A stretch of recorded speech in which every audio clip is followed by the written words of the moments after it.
episode kali ini. So, stay tune and stay listen. Assalamualaikum warahmatullahi wabarakatuh. Halo Friendscom, kembali lagi di Ngopikes, Ngobrol HMPS KPI Podcast. Gimana nih kabar Friendscom? Semoga selalu sehat dan juga happy ya. Nah, jadi di Ngopikes episode 27 kali ini kita akan membahas tentang Kartini di era Gen Z. Nah, bareng aku sebagai host Syakila Homaludi yang akan ditemani oleh narasumber kita yang sangat positif vibes sekali. Nah, siapa ya? Ini dia, ada Mbak Uma. Nah, biar lebih jelas lagi, Mbak Uma kita persilakan untuk perkenalan dulu ya. Halo Friendscom, kenalin aku Khori Kusuma Putri dari Prodi KPI semester 2. Di sini aku bakal nemenin Syakila menjadi sebagai narasumber untuk sharing-sharing nih masalah Kartini Gen Z ya Kila ya. Iya, benar sekali. Ini aku enaknya manggilnya pakai Mbak apa langsung nama aja? Panggil nama aja biar lebih akrab. Oke, berarti aku panggilnya Uma gitu aja ya. Iya, boleh. Gini Uma pasti tahu dong ya kalau tanggal 21 April itu diperingati sebagai Hari Kartini. Nah, menurut Uma nih, sosok Ibu Kartini itu seperti apa? Oke, menurut aku pribadi nih ya, sosok Ibu Kartini ini seorang pahlawan yang sangat menginspirasi. Beliau adalah simbol perjuangan dan kesetaraan gender, terutama karena Kartini dikenal karena perjuangannya dalam memperjuangkan hak-hak perempuan dan pendidikan bagi perempuan di Indonesia. Jadi menurut aku Ibu Kartini itu keren banget. Iya, keren-keren banget ya. Berarti jasanya banyak banget ya untuk perempuan Indonesia ini. Oh iya Friendscom, Raden Ajeng Kartini itu lahir tanggal 21 April 1879. Nah, kalau dihitung-hitung itu kayak udah lama banget dong ya. Nah, di 2024 ini kita sebagai Gen Z pastinya banyak perubahan tuh. Nah, ini menurut Mbak Uma itu gimana sih kriteria perempuan zaman sekarang yang mendekati sifat dari Ibu Kartini? Kriteria perempuan yang mendekati sifat Ibu Kartini ya Kila ya.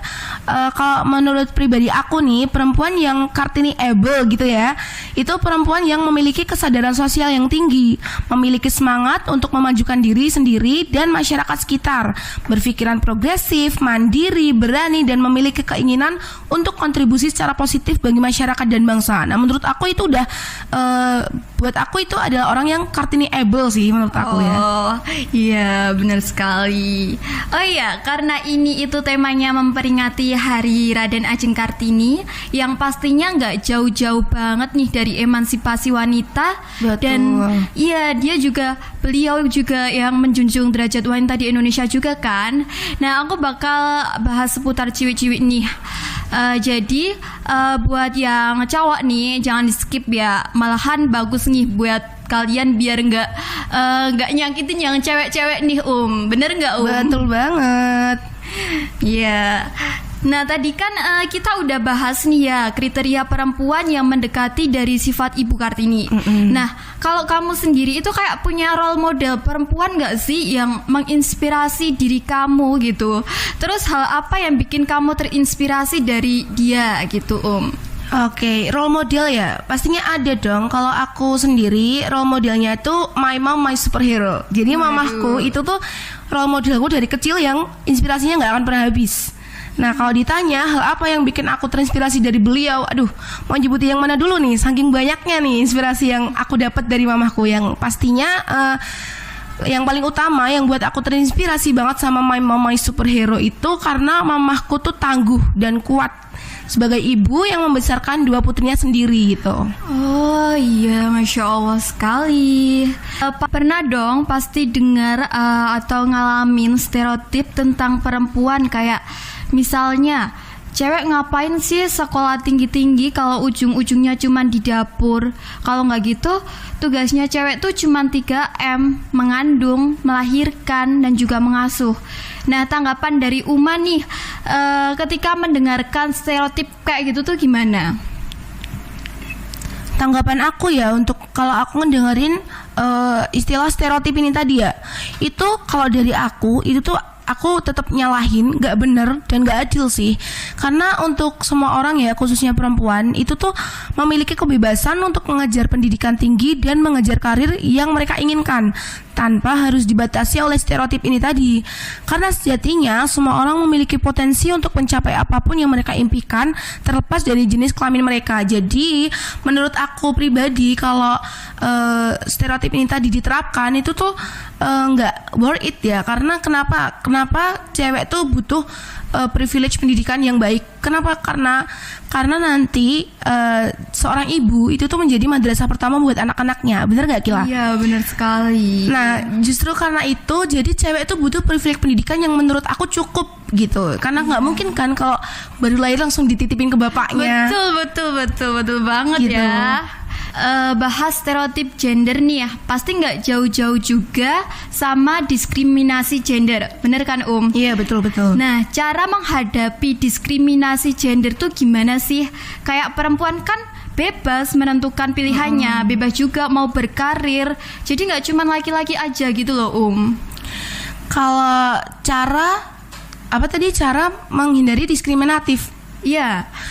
Kalau dari aku itu meningkatkan kesadaran edukasi tentang pentingnya kesetaraan gender sih. Jadi kayak memberikan edukasi dan pemahaman untuk seberapa penting sih kesetaraan gender dan dampak negatif dari diskriminatif tersebut. Jadi kalau dari aku meningkatkan kesadaran edukasi, berbicara dan berbagi pengalaman, sharing kayak gini nih, itu sama menjaga diri. Jadi menjaga diri fokus pada kesehatan mental dan fisik kita. Menjaga diri dengan baik dapat membantu menghadapi tekanan dan stres yang mungkin timbul akibat diskriminasi. Gitu ya. Lanjut, zaman sekarang nih, itu kan pasti banyak ya sama pergaulan bebas.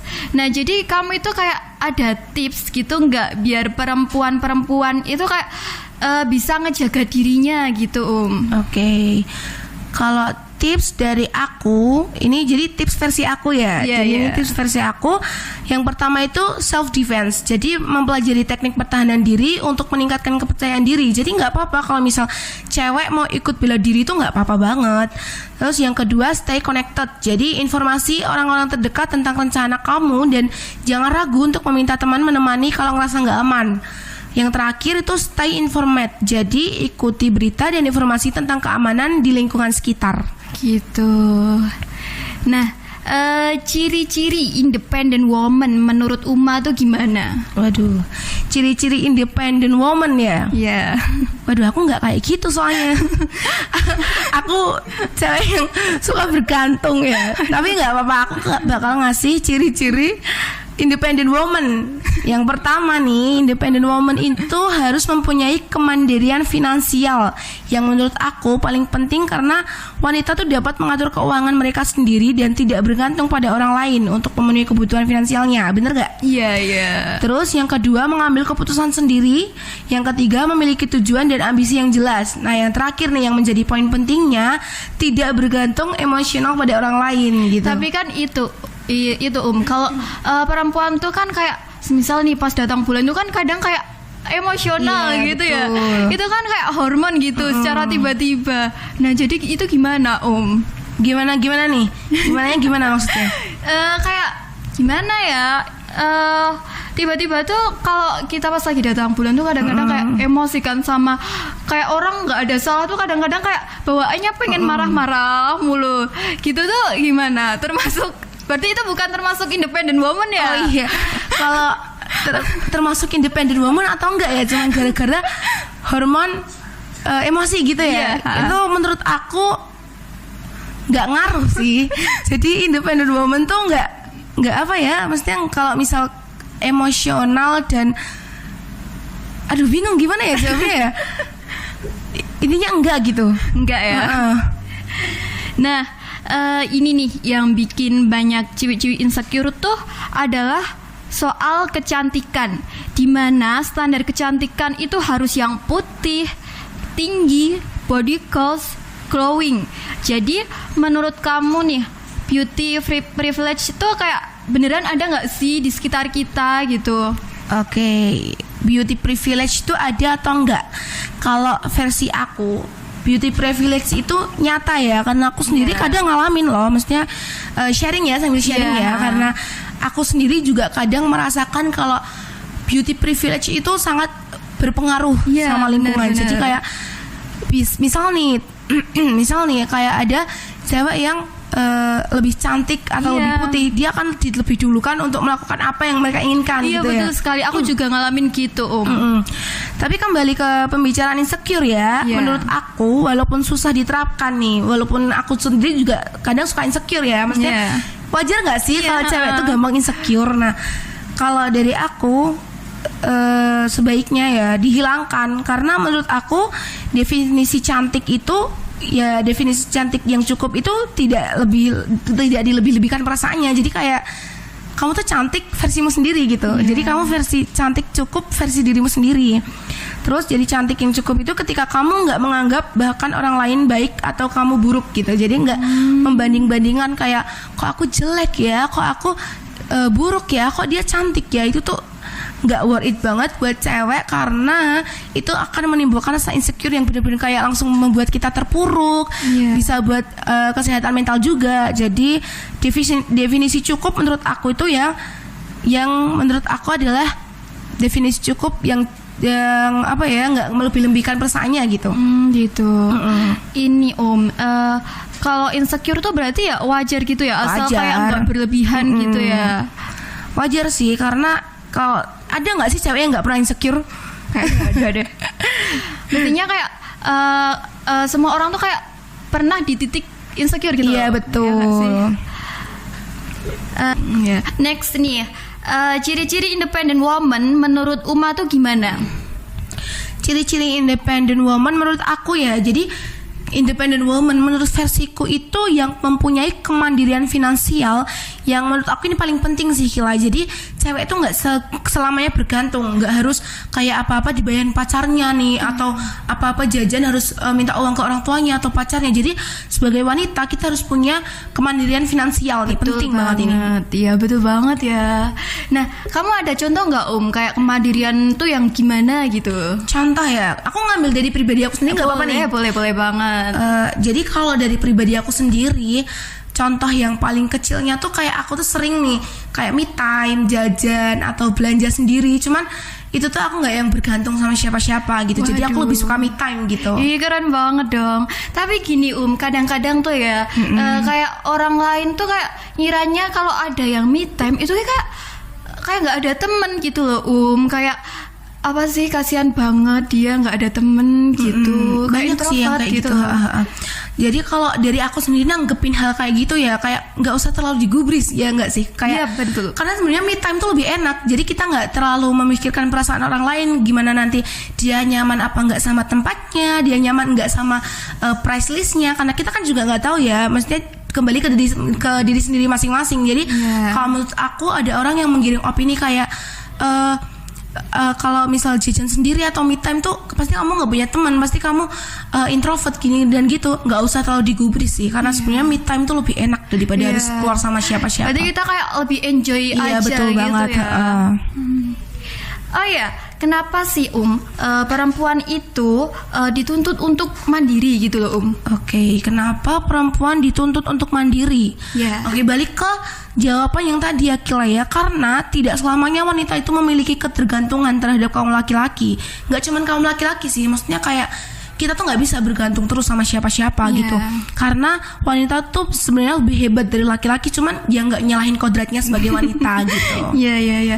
Berarti ya selama masih ada batas gitu ya. Nah ini nih yang bikin banyak ciwi-ciwi insecure tuh soal kecantikan Jadi kebiasaan orang-orang itu kan menganggap bahwasanya standar kecantikan itu harus yang putih, yang tinggi, body goals dan juga glowing, ya kan betul. Nah, jadi menurut kamu beauty privilege di sekitar kamu itu ada nggak gitu loh? Oke, beauty privilege yang di sekitar lingkungan aku ya, itu tuh aku ngerasa kalau beauty privilege itu sebenarnya nyata, karena aku sendiri ngalamin Kila. Jadi aku tuh ngalamin dan aku ngerasain kalau pengaruh terhadap beauty privilege itu sangat benar-benar kayak berpengaruh di aku gitu. Jadi kembali ke pembicaraan beauty privilege itu tadi, kadang kan banyak ya kayak orang yang lebih mengutamakan orang cantik, orang yang putih, orang yang tinggi. Nah itu sebenarnya tuh dari pemikirannya aja tuh udah salah gitu. Terus kembali ke pembicaraan insecure tadi ya. Insecure tuh menurut aku walaupun susah diterapin, tapi insecure tuh sebaiknya dihilangin. Karena menurut aku definisi cantik yang cukup itu yang gak dilebih-lebihkan perasaannya. Dan definisi yang cukup itu ketika kamu melihat versimu adalah versi terbaik menurutmu, itu udah cantik banget. Gitu. Tapi itu kayak kalau semisal nih kita itu insecure selama masih ada batas wajar, kayak itu malah ngebuat kita itu semakin grow up gitu loh. Kayak pengen aku berarti kurang gini, jadi aku harus lebih gini gitu loh.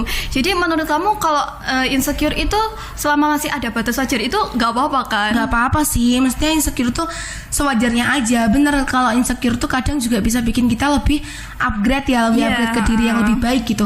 Cuman kan kembali ke pemikiran orang kan juga beda-beda, jadi nggak semua bisa nangkep kayak insecure tuh bisa bikin kita lebih upgrade. Ada juga yang kalau insecure terus malah jadi terpuruk, dia lebih murung, lebih nggak bisa explore dirinya sendiri karena insecure gitu. Jadi menurut aku insecure itu ada baik dan buruknya, jadi kita harus menyikapi itu sewajarnya aja gitu. Tergantung kita yang menyikapi itu ya. Terakhir nih, menurut kamu sebagai perempuan, kamu itu bangga karena apa? Aku sebagai perempuan, dan aku juga mewakili perempuan-perempuan yang di luar sana nih, sama friendscom yang dengerin, yang perempuan ya. Aku mewakili mereka. Aku tuh bangga menjadi perempuan karena perempuan itu hatinya lebih kuat dari besi baja. Yang dimaksud kuat kayak seperti batu apa tadi? Besi baja ya. Itu kayak gimana kadang tuh perempuan tuh dia tuh bisa melakukan hal yang di luar kendali gitu. Jadi kadang tuh perempuan tuh bisa melakukan hal yang kadang cowok tuh nggak bisa gitu. Misal nih kayak kita ambil aja contoh dari misal Kila putus cinta gitu. Mungkin kalau cewek tuh lebih kuat hatinya dibanding cowok, walaupun ya sambil diiringi nangis sampai yang kayak sampai jam 3 subuh sampai sahur masih nangis, nggak apa-apa, wajar. Nggak apa-apa ya. Iya, tapi kan kembali ke perempuan tuh hatinya tuh lebih kuat gitu. Oke Uma, gak kerasa ya kita udah sharing banyak-banyak nih di episode podcast kali ini. Coba dong kasih motivasi buat friendscom yang bisa menginspirasi gitu, sekaligus buat closing statement kali ini. Oke Kila, aku ada nih quote yang menurut aku melekat banget di diri aku, dan ini tuh sangat menginspirasi aku ya. Jadi di dunia ini hidup tuh nggak kayak dongeng yang kamu tinggal nyanyi terus foto kamu hilang, terus ditemuin sama pangeran, terus kamu happily ever after. Jadi sebagai perempuan kamu harus mandiri. You don't know what's gonna happen. Kamu nggak bisa ketergantungan sama laki-laki karena kamu nggak tahu laki-laki itu sampai kapan nemenin kamu, dan kamu nggak bisa ketergantungan juga sama orang tua karena kamu nggak tahu mereka akan hidup lebih lama atau enggak. Sebagai perempuan yang dianggap sama di dunia ini lemah, kayaknya di dapur aja, jadi ibu rumah tangga aja, kamu harus bisa mematahkan stigma itu. You can be a mother, but you can be wanita karir. You can be anything you want. Keren banget motivasinya. Terima kasih ya Uma udah mau menemani sharing-sharing podcast kali ini. Sangat bermanfaat sekali. Terima kasih. Kalau kamu cari anak hukum, aku mundur. Tapi kalau kamu cari anak komunikasi, aku maju paling depan. Ngopikes siap mengisi hari-harimu. So, nantikan episode selanjutnya.